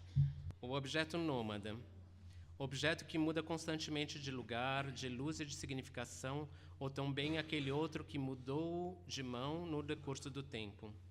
Objeto sedentário, objetos condenados à imobilidade incessante. Entretanto, eles não são de fato imóveis, de onde a sorte os remove para que revivam a sua energia disponíveis para novas aventuras, cheias de escritura de um escritor, de montagens onde se criam relações de insuspeitadas afinidades. Eles estão em ângulos opostos, né? O sedentário com o nômada. Aí vem objetos mendigos, errantes e pobres, que apelam para que deles se fale. Os que olham, quem os olha com os olhos a pedir, dá-me outra vida. São os objetos ditos insignificantes, sem valor facial, mas plenos de energia libidinal, memória disponível e potência figural, eles que saem do anonimato para passarem a ter uma própria biografia. E, finalmente, os objetos salvos das águas serão aqueles que fogem à morte quase certa na corrente do tempo e no pântano do esquecimento, em que tantos objetos, sobretudo os herdados, isso eu acho que é muito importante, porque objetos herdados eles tendem a ficar colecionados ou guardados na mão de pessoas que nem os ressignificam de maneira nenhuma, nem colocam esses objetos à disposição para serem revistos, né? Então, voltando, serão aqueles objetos que salvos das águas, serão aqueles que fogem à morte quase certa, na corrente do tempo e no pântano do esquecimento, em que tantos objetos, sobretudo os herdados, se afundam. Objetos salvos das águas, turvas e escuras, daqueles que os abandonaram ou ignoraram, e por isso predestinados, como Moisés, a ter papel decisivo na construção de outra história, que como Moisés foi encontrado num objeto vagando e criou uma história de volume de conhecimento de todos, né? É isso, essa aí foi um grande ajuda, né? Eu só quero ler, e ainda nesse postal, isso que é incrível de ver, né? Que ela conseguiu configurar toda a relação no mero postal. O postal era, quer ver? Era não sei se alguém conhece essa obra, eu não conhecia. É uma Caça ao Falcão, eu sei que é o título, mas de um artista italiano, né? E ainda nesse cartão a gente consegue ler assim que objetos, eu lembrei da Renata falando da exposição da Kimini, são nuvens luminosas que atravessam a água e a areia para implantar rios no meio do sol. São nuvens luminosas que atravessam a água e a areia para implantar rios no meio do sol. E ela tem um livro, a Maria Gabriela, que ela chama O Raio sobre o Lápis, que ela gosta de chamar Pequeno Livro dos Objetos, que ainda... e aí ela fala que objetos... que ali ela convida à contemplação da beleza animal da coroação desses objetos, que escavam o espaço e ocupam nele um lugar, e vistos assim, são o mundo físico da inteligência atravessando a luz. Eu acho que também realmente significa o que eles são. Daí, para terminar, uma sequência bem...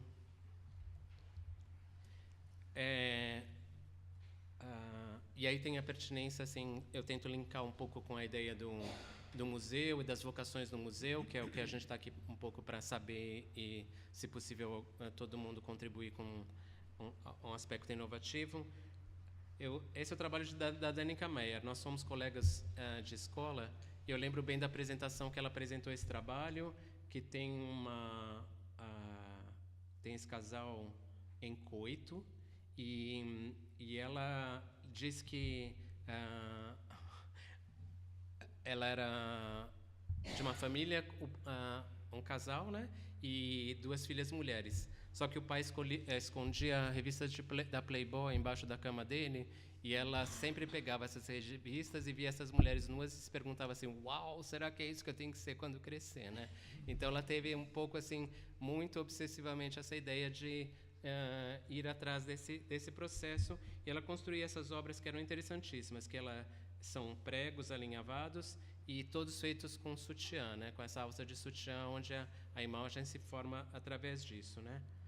Mas, e isso que eu acho que é pertinente do que eu queria falar, esse é o trabalho da relação dela quando convidada para trabalhar no Paraguai com artesãs fazendo um anhanduti, né? Ela não abandona a iconografia que ela procura dar margem ou fazer eclodir, que é essa mesma, mas as mulheres, elas passam a estar, que segundo a Danica não compreenderam muito bem no começo que imagem estava surgindo, mas depois proliferaram na situação de poder abordar a si mesma e ao trabalho da maneira mais dinâmica possível, porque estavam frente a assuntos que eram muito mais plurais, né? Nisso eu acho que existe aqui no Brasil um pouco essa tradição exagerada ligada ao designer entrando para trabalhar nas comunidades. Acho que o artista teria que ser convidado mais vezes para entrar nas comunidades, porque ele desperta um outro tipo de inteligência, um outro tipo de raciocínio em relação a isso, e ele não está cravado com a ideia de linha de produção, nem aquilo que chama capacitação, que são palavras que podem fazer prisioneiro o processo. Então, o trabalho continua sendo realizado, as pessoas estão expostas à sua própria vida e... Bom, falar de sexo é o mesmo que falar de vida, no meu entender. Então, se esse é o tema da relação de trabalho, é tão bem-vindo quanto um floral ou quanto uma forma geometrizante. Ao mesmo tempo, aqui vem o trabalho dos azafôs, que tem a ver com que é uma discussão que eu também tenho em relação ao artesanato brasileiro, que eu acho que o que falta um pouco é a vocação dele. Não é bem a vocação, não é a palavra correta. Falta o que aparece no azafô de uma maneira brilhante, é saber o que se está debatendo, né? Eles criam a partir de temas que têm a ver com suas guerras coloniais ou com sua memória naquilo que aflige aquela população. Então, ela está processando artesanalmente, mesmo que... eu esqueci de falar que aqui tem uma ideia muito legal, que nos meus dois ajudantes, que diferencia os artistas artesanal e ele sabe bem nomear o quanto o artesanato pode ter uma atitude constritiva por causa da repetição muito constante, né? Mas eu imagino, isso é uma especulação totalmente minha, que se a comunidade ou fazer artesanal descobre o que está debatendo ou o que causa levar à frente, acho que o trabalho, mesmo quando ele é repetitivo de uma maneira exaustiva, proporciona uma claridade naquilo que você está fazendo. Ele é um contributo cultural muito mais expressivo do que você fazer um artesanato que tão somente serve ao mercado ou ao mercado definitivo, e pior ainda, sob a tutela de um designer, assim, de alguma maneira, né? E se isso vem acontecer, tudo bem. Se isso é um patrocínio e um patrimônio para a vida das pessoas, também tudo bem. Eu acho que falta um pouco dessa história das contradições que as comunidades vivem, né? Então, os azafôs fazem isso muito bem. Eles estão sempre discutindo passados coloniais e momentos de interdependência. A mesma coisa os molas. Os molas, a grande parte da maioria, tem um conteúdo de um passado crítico da sua cultura. Aí as ferramentas de trabalho que eu diria que eu teria a dividir com qualquer tipo de progressão que vai nesse sentido é a técnica a serviço da imaginação, que no meu caso do bordado, onde eu mais vejo o problema é a técnica imposta como reprodução, né? Onde a imaginação da artesã ou das pessoas não sobem, não vem à tona, né? Então, por exemplo, quando Maurício Catelan usa a mármore de Carrara para criar um dedo foda-se na frente da Bolsa de Milão, eu acho que enobrece tanto o pensamento quanto o material. Quer dizer, é Carrara, é usado, mas é usado por um benefício, para uma coisa que comenta, que não impressiona ninguém, né? O ficcional como vaso comunicante, embora o Yuri tenha falado de ficção, eu acho que o ficcional, por exemplo, eu participei o ano passado, há 2 anos inteiros, com um grupo que estudou culturas, fizemos um trabalho na Irlanda e na Holanda e na Lituânia sobre posições de cultura nesses países em algumas cidades, e para mim ficou muito claro esse aspecto que hoje em dia o ficcional ajuda as pessoas a elas contarem suas verdades. Se ela tem que trabalhar a biografia dela contando a vida dela, ela nunca vai chegar a comunicar nada. Então, se ela usou o pivô do ficcional, ela consegue disparar, criticar, ela consegue dar vida a coisas que estão escondidas nela, que se ela tem que nomear as relações delas pessoais, ela não vai conseguir. E se ela venha usar o ficcional, ela se beneficia.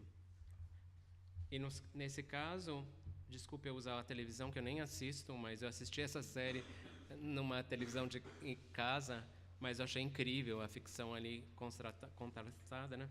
Esses são 2 vampiros, e lindos, né? Inclusive, assim, e ele teve de seduzi-la por causa de um pacto e tudo mais, e ela passa a ser dominada por ele, mas ao mesmo tempo tem uma relação bastante crítica, né? Essa bebidinha que eles tomam, por isso que chama True Blood, que eles precisam tomar isso, né?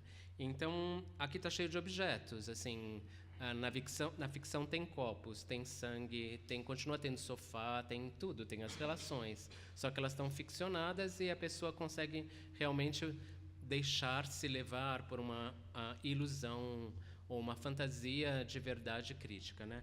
Esse casal vai passar por grandes desventuras e grandes sucessos.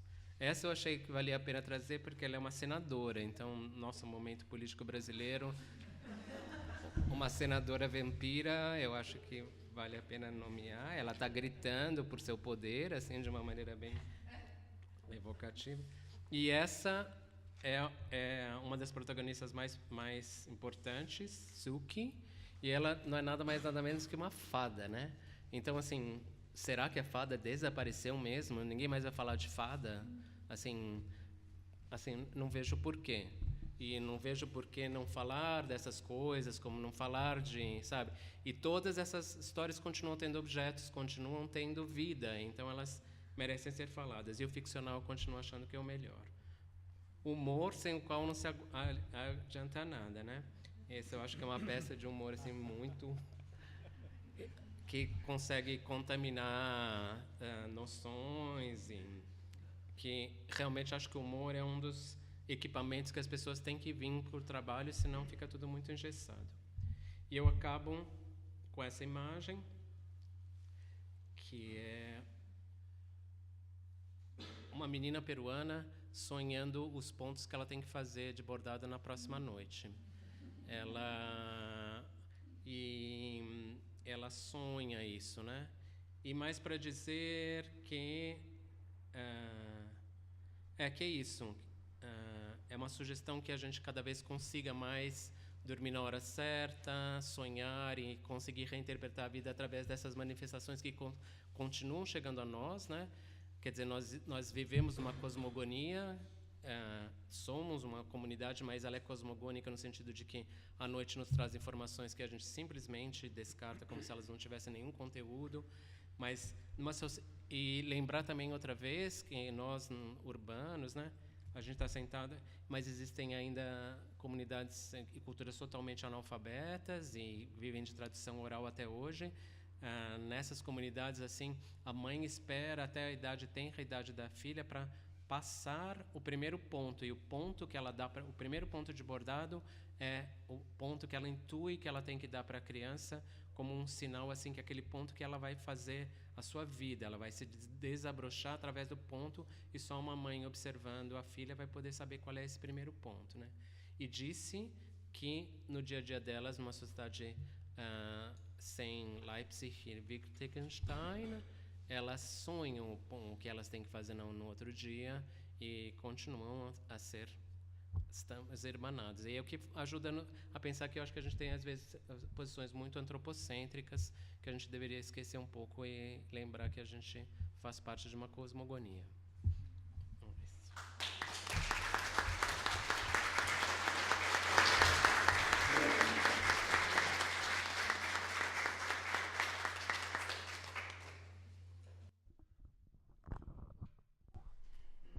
Fernando, obrigado pela sua fala. Muito rico, muito dinâmico. Eu gostaria de abrir o microfone para a plateia, caso algum de vocês tenha pergunta. Alguém? E a Renata vai falar sobre a programação e sobre... Você falou que você queria falar duas coisas. Da sua viagem do Acre, como foi, o que você encontrou lá. Não, mas mesmo que brevemente. Eu acho que você tem uma relação que eu vejo ressuscitar, por exemplo, alguns objetos que perderam o seu poder, talvez, e que eu vejo que você acende de novo esses objetos. Isso, para mim, é interessante. Basicamente, ele, assim, isso passou a ser na verdade, eu chamo ele de um método, né? Ele acabou acontecendo como um método de vida. Assim, eu migrei das artes aplicadas para as artes visuais, né? Eu sou novato nas artes visuais. As artes aplicadas eu trabalhei nos anos 80 e 90 de uma maneira sistemática para mercados, que chama moda e chama decoração, que tem outros parames e outros ditames, né? Quando eu consegui migrar para as artes visuais, é que eu criei esse método de ir para as ruas e ver todos esses objetos mendigos ali por nenhum dinheiro e com um pequeno orçamento ia coletando isso. Eu tive sempre muita felicidade, como encontrei esses parceiros desde que eu decidi. Então, eu tive sempre, como você, como tudo que está lá em cima, é sempre uma questão de aliança e uma vontade de ir para a rua, porque você só encontra esses objetos se você vai para a rua para vê-los destroçados, assim. E é o contrário, né? Hoje de manhã, hoje na hora do almoço, encontrei uma pessoa, que é a Débora, uma pessoa que me viu falando 2 vezes na vida, né? E ela veio até mim dizendo assim que ela tinha uma coleção de fazeres têxteis enorme de uma senhora tia dela que entrou em Alzheimer e ela não sabia o que fazer com aquilo e ela julgava que eu era a melhor pessoa para dar fim àquilo. Então tem esses encontros, além de ir para a rua, tem esses encontros que a vida leva e faz, a vida dá assim. Então realmente eu continuo fazendo a minha prática do dia a dia, assim, eu estou abrindo uma nova vida, mas já encontrei lugares para coletar e para ver. Passou a ser o método que mais me alegra. Talvez ele me domine demais, mas de alguma maneira eu sempre encontro eco nisso. E eu fiquei feliz porque tem uma peça lá em cima que chama O Repouso da Guerreira. É uma cadeirinha e em cima dela tem uma almofada deitadinha, né, e um relógio.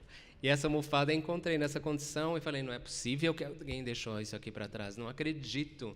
E aí eu fiz uma cadeirinha para ela, onde ela está repousando, nunca mais ela vai ficar atônita, nem passar nenhum dissabor de vida, porque ela já lutou contra o mundo todo para merecer o que ela tinha. Agora ela tem um trono.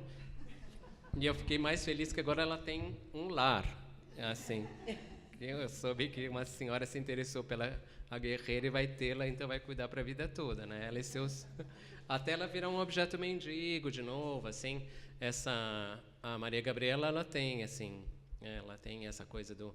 Eu vi uns objetos dela incríveis, umas composições que ela tinha em casa que também era, sabe, mágicos, a maneira como ela colocava os objetos juntos, o que ela fazia, para além que parece que a literatura dela é substancialmente baseada em... os objetos têm tanta importância quanto todos os outros aspectos funcionais, né?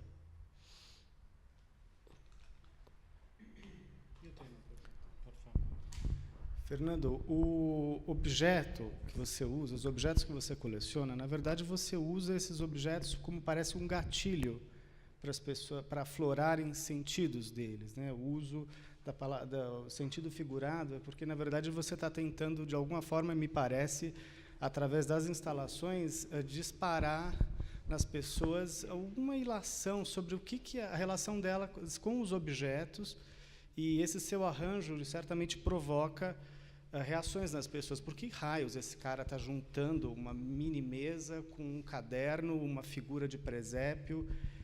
na verdade, é uma provocação visual física, né? Ela é real, ela é tátil.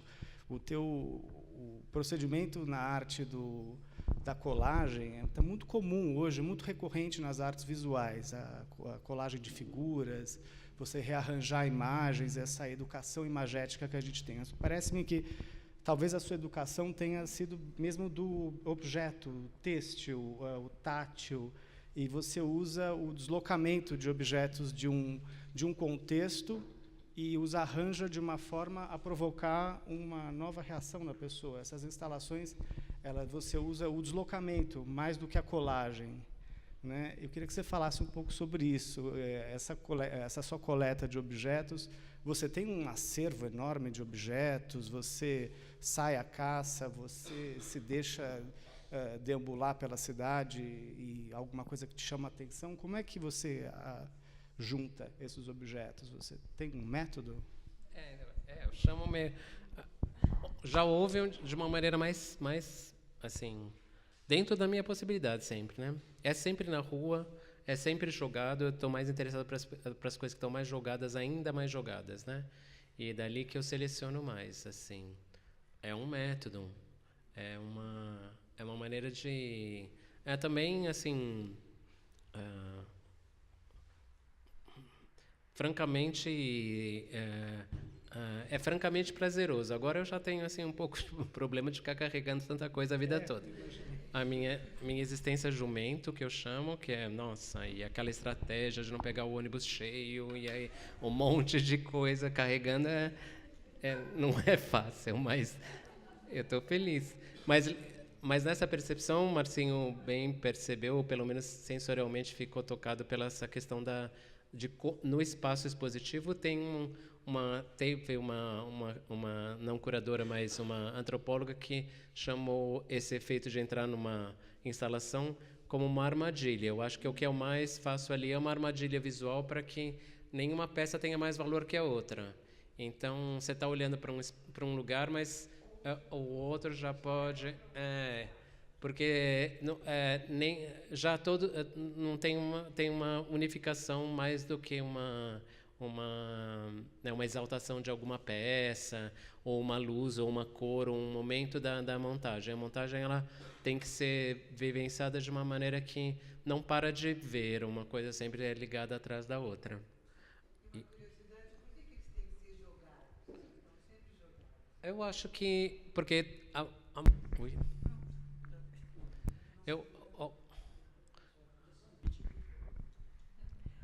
A curiosidade por que eles têm que ser objetos sempre jogados e não outros objetos? Sempre os que estão jogados, que você se interessa mais. Tem um lado, sei lá, estrategicamente perverso, que são os mais baratos, né? Não dá para assim não ser dessa maneira, então ia ficar meio bonitinho se eu tivesse que esconder isso, mas tem isso também. E o lado também tem o lado do que na vida do dia a dia, quando você está em contato com quem vende, normalmente são as pessoas mais interessantes, porque elas estão mais dispostas a conversar, estão em situações mais limites, enquanto outras áreas dessas feiras livres são pessoas que já qualificaram o objeto, aí estão precisando falar deles de uma maneira como se o negócio fosse vintage, sabe? Ou o negócio já ele sobe de valor, e aí fica uma coisa assim que você tem que falar, jura? Mas outro dia encontrei ele na rua, sabe? Assim, então, nessa seleção é uma venda mais fácil e mais prazerosa, porque a pessoa realmente está precisando vender, ela está realmente precisando, porque ela não comprou o balcão como os outros, não paga imposto para as prefeituras, ela está, assim... tem de tudo, sabe? Tem de tudo. Se bem que, sinceramente, eu acho que esse método vai mudar um pouco, mas... o que é necessário para a vida de todos nós, né? Mudar de método, de namorado, de tudo. Fernando, mas esse foi sempre seu método? Você nunca mudou? Foram os últimos, desde a época que eu, assim, nessa minha migração, que era o começo dos anos 2000, até agora, nunca consegui parar, assim no sentido de que... Aqui em São Paulo fiz sempre menos, tem muito menos feiras interessantes. A gente conseguiu uma ou duas vezes fazer umas edições com amigos, de vender coisas juntos, assim. É que se as pessoas forem menos arrogantes em São Paulo do que elas são, elas poriam as coisas dela na rua para vender de uma maneira descompromissada. Mas imagina se neguinha vai posar alegremente na rua, vendendo assim coisas que não funcionam na sua casa. Eu acho que aí tem a ver com realmente a maneira como nós nos vemos. Então, tem poucas áreas e situações da cidade de São Paulo onde as pessoas simplesmente põem para fora o que precisam, ou vão numa feira e, assumem. Aqui tem a questão antítese, né, que é as caçambas, onde você vê assim o maior absurdo que você pode testemunhar, né? Gente que é capaz de comprar um lugar e trocar um vaso sanitário por outro de outra cor, né? Assim, então você vê assim, no meu entender, absurdos. Assim. Eu chamo de arrogância paulistana, mas como eu sou paulistano, eu acho que eu entendo de onde provém toda essa situação, essa armadilha histórica que a cidade causou. Assim. E eu acho que as pessoas não se acostumaram a vender suas coisas de uma maneira mais cotidiana e mais despojada. Meu nome é Silvia. E quando eu recebi o flyer eletrônico falando, né, convidando sobre a vida social dos objetos, eu fiquei super entusiasmada, né? E vendo a mesa, assistindo você agora, vendo você falando, eu entendo melhor, né, o seu trabalho. Eu não conhecia o seu trabalho e eu achei muito legal. E me fez lembrar de um filme que eu assisti outro dia, que é a história de uma mocinha que se casa e que o marido vira para ela e fala assim, mas, poxa, você não limpa a casa, você não faz compras, você não faz absolutamente nada. E ela fica se interrogando, poxa, mas eu sou jornalista, eu faço isso, né, eu escrevo.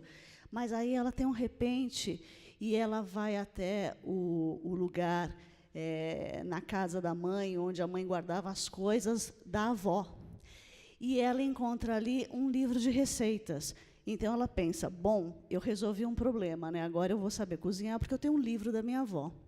Agora, a minha avó também costurava e também bordava. Só que ela não deixou o método.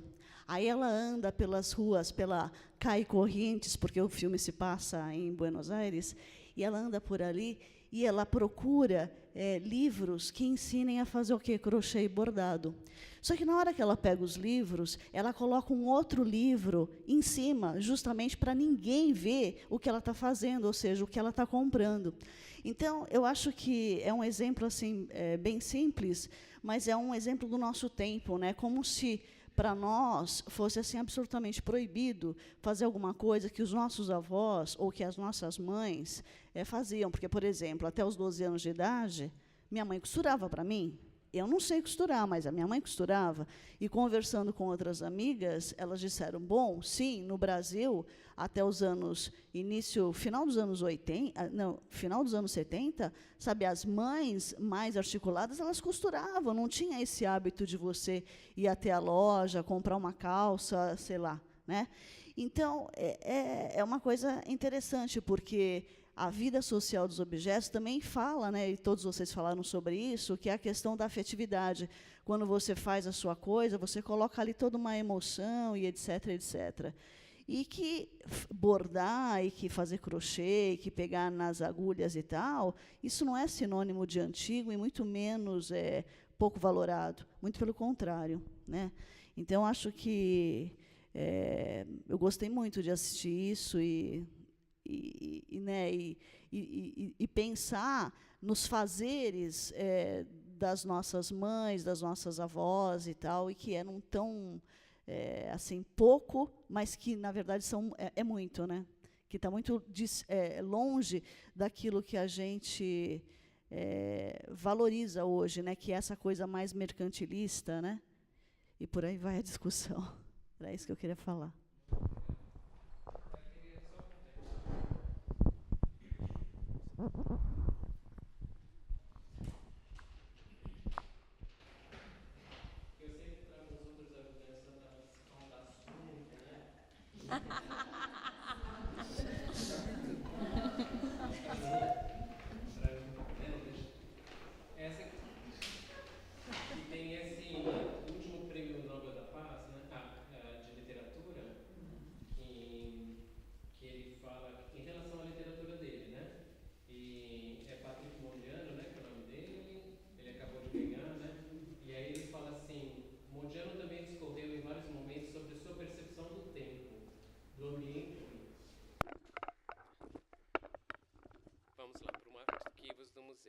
Modiano também discorreu em vários momentos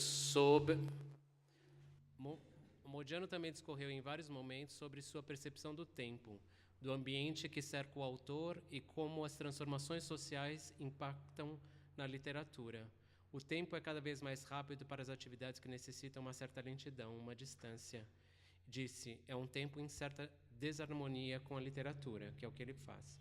Que é exatamente o que eu sinto na minha vida de estúdio, porque é isso que eu gostaria de superar agora. Eu gostaria de deixar esse método para partir para trabalhos onde eu possa carregar o trabalho com muito bordado, mas até hoje eu não consegui. Primeiro, talvez porque eu vim das artes aplicadas, então eu aprendi a produzir seriado, né? Então me interessa, assim, quando eu faço montes, assim. Quando eu faço uma composição, eu já monto, assim. Mas eu gostaria de sair dessa sinergia, mas ao mesmo tempo o tempo contemporâneo é um tempo que vai contra isso, porque é esperado de mim, como ser humano, uma produção efervescente, responder várias necessidades, enquanto, na verdade, eu gostaria de fazer um trabalho um pouco como... então, são tempos todos diferentes, né? E dizer que, como você, nossa, nasci, minhas duas avós eram muito, muito prendadas. Elas faziam muitas coisas, e com elas... Eu não digo que eu ensinei, quer dizer, minha avó teve muita prevenção de me ensinar a fazer crochê, mas ela acabou me ensinando. Mas isso porque ela sentiu que podia me ajudar profissionalmente, né, essa ideia.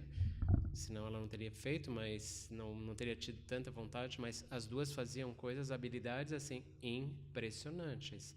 E ainda assim, muitas mulheres que fazem muitas atividades muito impressionantes com muitas habilidades.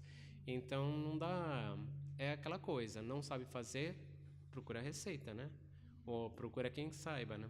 E quando eu tenho que ensinar alguma coisa, eu sempre enfatizo que todo o meu trabalho é feito só com um ponto. Então não tem a ver com a quantidade de pontos que você aprende do bordado. Embora numa cultura como a inglesa exista um bacharelado de bordado. Você pode ficar 4 anos aprendendo só a bordar. Mas, de qualquer maneira, você pode ser americano, como nós somos, e, né, ganhar a vida produzindo muito e fazendo dinheiro. Mas, enfim. Oi, Fernando. Você falou que o artista, quando é convidado a trabalhar com as comunidades, na sua visão, tem uma relação mais livre, e que o designer, meio criticamente, tem uma relação de produção. Aí eu queria entender um pouco como é que você pensa essa questão da diferença entre o artista e um designer trabalhando com essas comunidades de artesãos. Uhum. Eu acho que tem, sobretudo, a ver com o método de introdução do trabalho, ele no fazer, né? A Dânica, que eu usei assim como exemplo, o processo final dela implicava ela ter algum trabalho a ser visto, e tão somente isso ia entrar dentro de uma exposição de artes visuais. Enquanto qualquer designer que for chamado, primeiro tem a expectativa que ele ensine alguma coisa, e depois ele está muitas vezes aliado com a ideia de que ele está fazendo uma capacitação. O que eu mais conheço é um forte colaborador aqui, o Renato Imbroise, que tem uma extensa, e a Liana Blois, eles têm uma extensa vida de relações com essas comunidades. O Sebrae tem. Agora, eu tenho sentimentos duplos em relação a isso. Alguns são positivos, outros são bem negativos. E eu só quero apresentar os negativos, porque todo mundo sabe o sucesso do trabalho deles.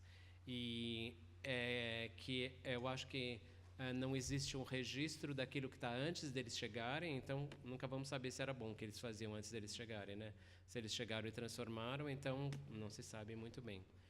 E depois nunca se comenta cronicamente o resultado. Eu sei por uma entrevista que eu fiz para o Renato numa revista que eu e a Cristiane colaborávamos, que chama Dobras, que é uma, né? E essa entrevista, o Renato mesmo assumia que várias associações que ele criou se desfizeram. Então, como tudo, assim, eu acho que sempre é muito frutífero a gente partir de um diálogo onde a gente começa ou propõe falar das falências.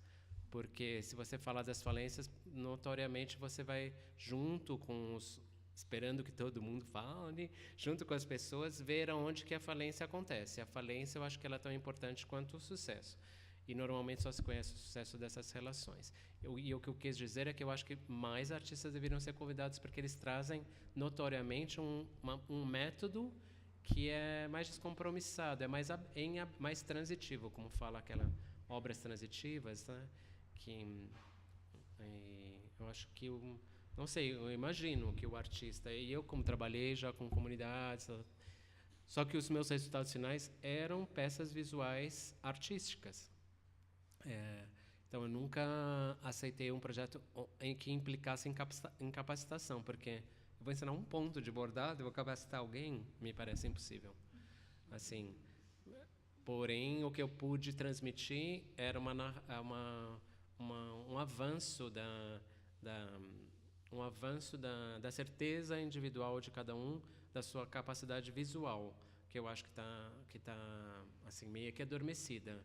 Eu acho que qualquer traço é um traço, o traço das pessoas tem que ser respeitado integralmente, e quando a pessoa se apodera disso, ela é capaz de, com o seu próprio traço, ir avante. Eu acho isso mais simpático do que um designer que diz que é melhor fazer 2 hexágonos para a direita, 2 hexágonos para baixo e um círculo no meio, e que isso lembra Burberry, sei lá, uma coisa assim, sabe? Eu acho que eu estou um pouco sendo ácido, mas esse é meu temperamento. Obrigada.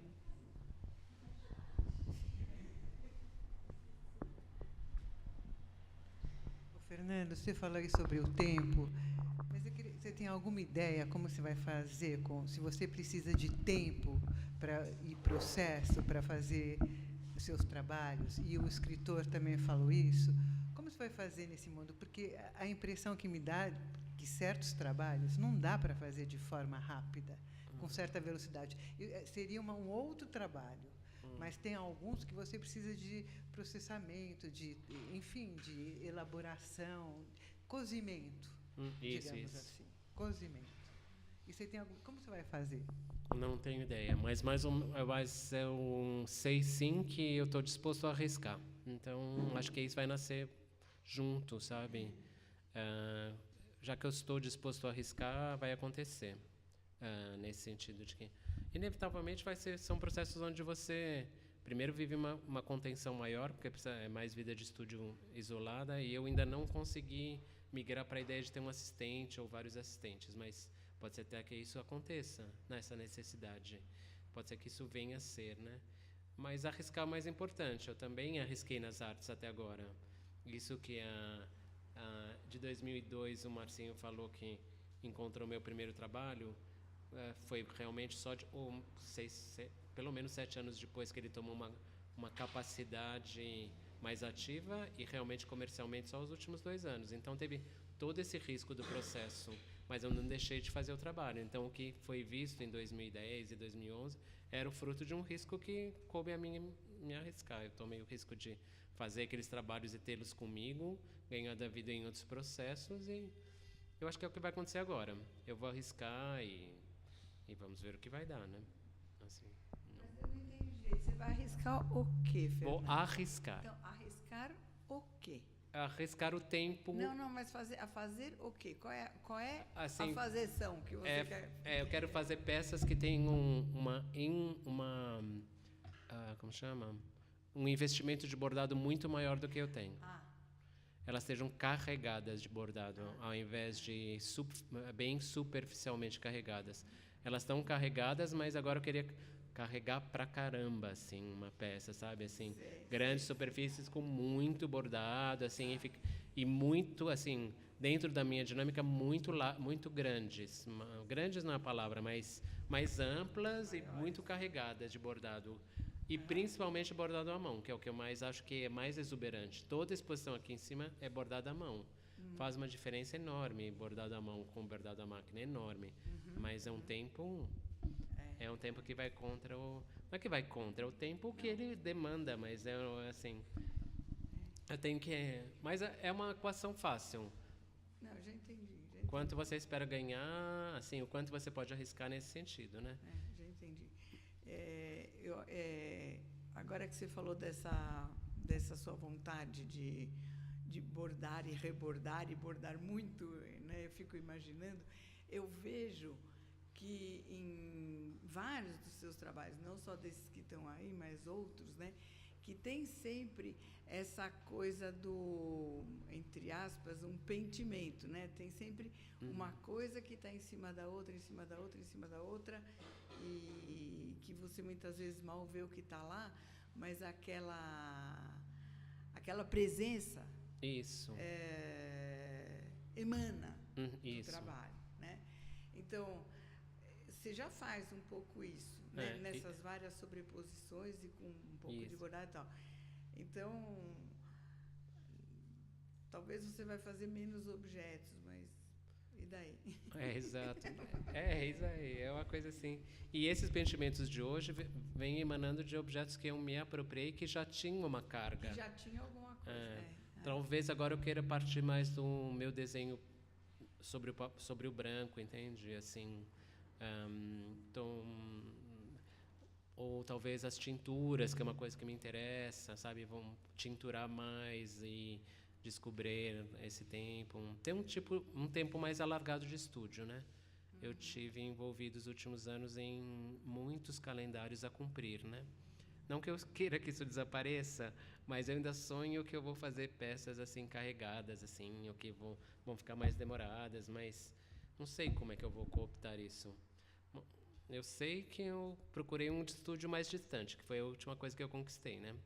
Que é bem assim, uma cidade pequenininha, 200 mil habitantes, sabe? O estúdio é lá, é menor, é iluminado e eu sou um estrangeiro. Isso é bom, assim, nesse sentido que, assim, é uma coisa. Mas não sei se vai dar certo. Mas assim, Não sei. O que é dar certo? Exato, assim. Assim, uma coisa assim. Eu acho que é essa possibilidade de usufruir o fazer, que está muito presente no seu trabalho, né, Fernando? Isso é maravilhoso. Né? Talvez um fazer que tenha ressonância têxtil, né? Que eu acho que é o têxtil por si mesmo que tem essa... Qualquer pessoa tem afeição por aquilo que é têxtil, assim. Ele essa é a emanação do têxtil, né? Diferente de você ver o Dude Maia Rosa, né? Ninguém quer penetrar ali porque é sólido, assim. É uma coisa assim que é sólida, é assim. Você vê que é uma pátina, mas ela é só. Você não vai penetrar. Mas se fosse assim de lã, você já queria se cobrir com ele, entende? Assim, é uma coisa que tem a ver, a ressonância tem a ver com a nossa própria fisicalidade, porque a gente nasce vestido. A urdidura, né? E a gente nasce vestido, a gente tem que se vestir todo dia. Faz parte do nosso componente como culturalmente a gente está no mundo, né? Vestido. Então, são materiais que nos são muito afins. A gente tem uma afinidade que é epidérmica. E daí que ela se transmite para tudo que você olha, que tem aquele mesmo tipo de combinação. Eu acho que o têxtil tem essa grande, né, esse grande disparador que outras artes de outras superfícies carregam outro tipo de código, vamos chamar, não sei, de código. E eles citam na gente outras questões. E depois, outra vez, tem essa coisa que aqui tem uma parte do meu trabalho que é mais adocicada, né? Tem outra parte que é muito mais violenta, mas ele não é tão celebrado. Então, mas vamos em frente que atrás vem gente, né? Tem uma hora que, na hora que eu celebro. Ali outra.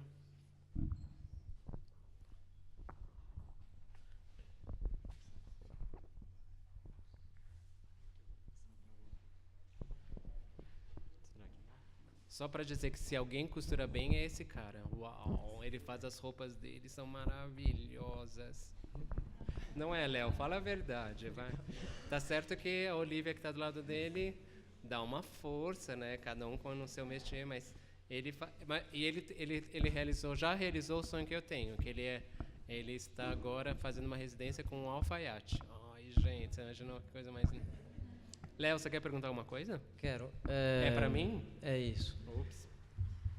O título da exposição, A Vida Social dos Objetos. Aí, é uma pergunta meio abstrata, né, que eu quero fazer. Vai firme. Ela é assim, se o objeto tem vida, aí ele, consequentemente, deve ter uma consciência, né, que está ligada nessa cosmogonia que você citou, assim, na minha opinião.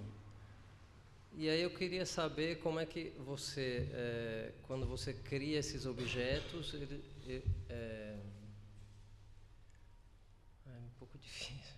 Como é que você vê essa consciência, né? Como é que você vê se você vê essa vida, como você vê essa consciência e como esse trabalho seu te ajuda você a se ligar nessa cosmogonia que você disse tem uma importância, assim.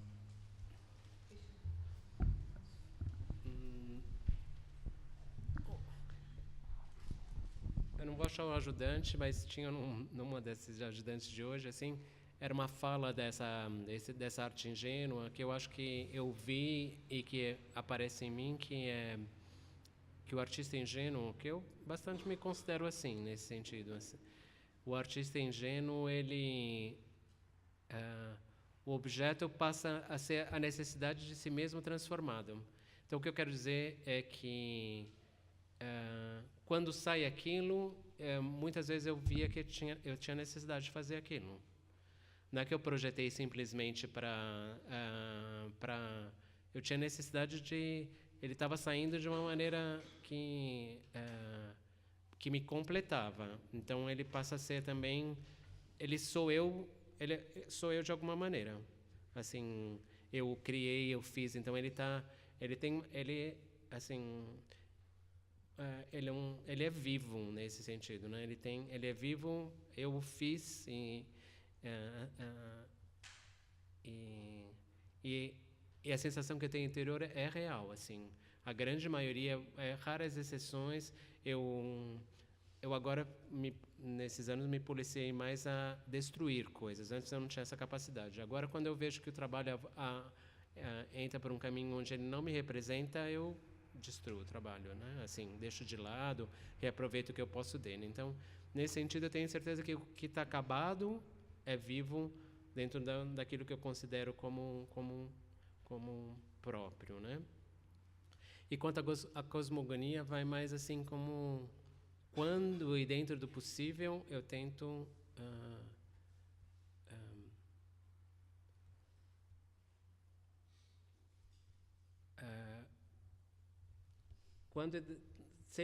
primeiro, assim, já a estratégia de recuperar o que já está feito, né? Ao invés de comprar a matéria-prima virgem, eu posso sim partir de objetos que já estão já estavam previamente construídos, que eu vou rearranjar ao invés de criá-los totalmente. E isso eu me sinto um ambientalista, por exemplo, né? Então, eu acho que, da mesma maneira que eu me sinto um ambientalista por não ter um carro em São Paulo, da mesma maneira... Então, esse é um ato que me beneficia. Essa escolha, eu acho que me beneficia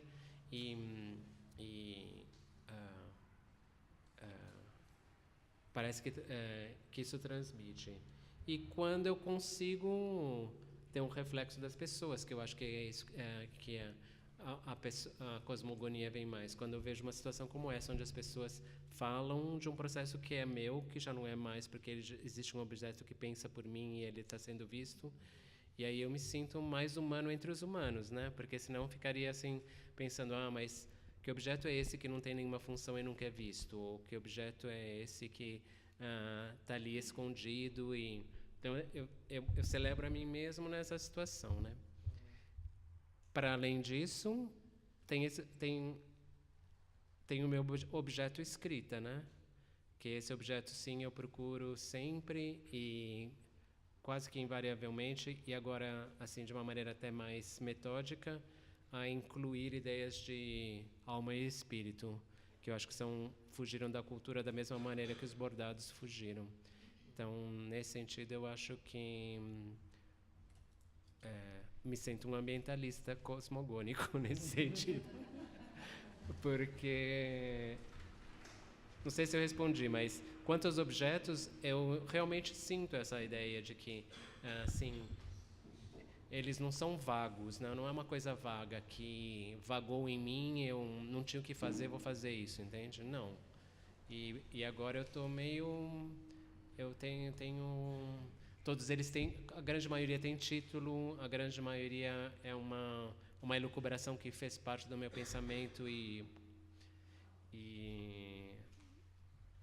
a cosmogonia e para além de realmente conviver com um mundo que eu acho agressivo, um mundo que está fora do meu tempo, que eu queria um outro tempo para mim mesmo, e que eu acho agressivo e que eu tenho que lutar com palavras de ordem que são, imagina, espírito e alma, assim, como, assim, que isso não é a palavra de ordem hoje em dia, né? Assim, você vai falar e vai ressoar sempre, além da dinâmica do tempo, né?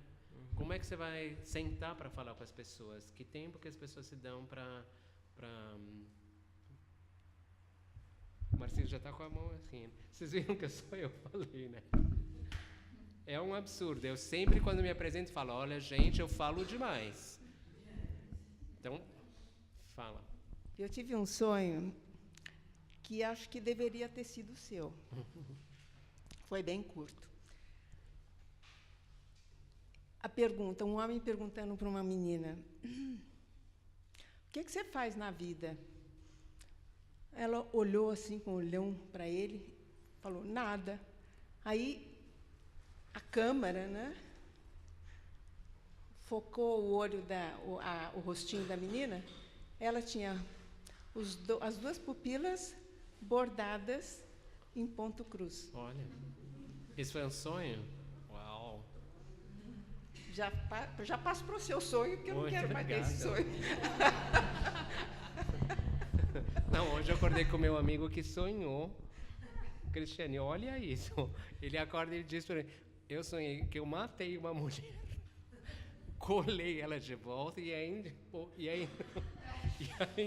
enrolei uma cobra assim no pescoço. Você vai responder o quê? Você quer café?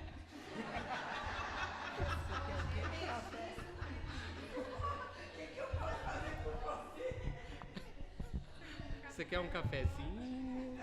Você tá bem? Matou a mulher, colou, ainda pôs uma cobra viva no pescoço. E é meu amigo, tem que cuidar dele, né?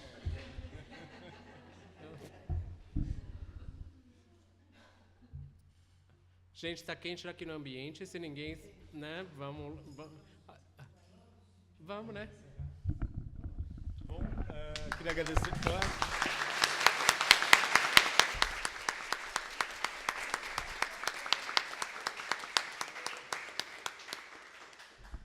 Eu queria agradecer em nome da Renata a presença de todos vocês. Muito obrigado. E, enfim, vamos comunicá-los do próximo evento, muito em breve, quando abrimos a próxima exposição. Está todo mundo no mailing list? Está todo mundo com o nome no site, recebendo a newsletter. Então, obrigado.